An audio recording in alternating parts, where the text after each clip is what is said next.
Перечислим теперь основные вопросительные местоимения тувинского языка. К ним относятся кым,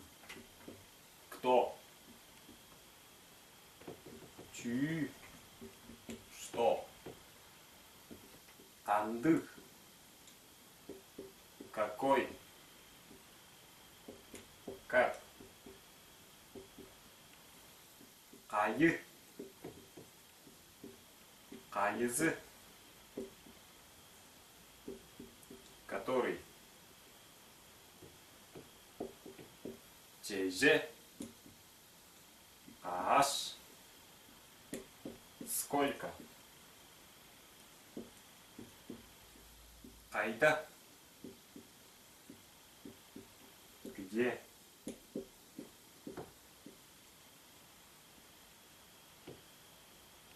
кайын, откуда, кайнар, куда, кая, где, кажан,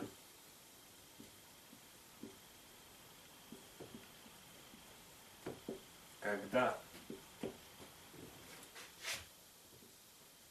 чуге, зачем,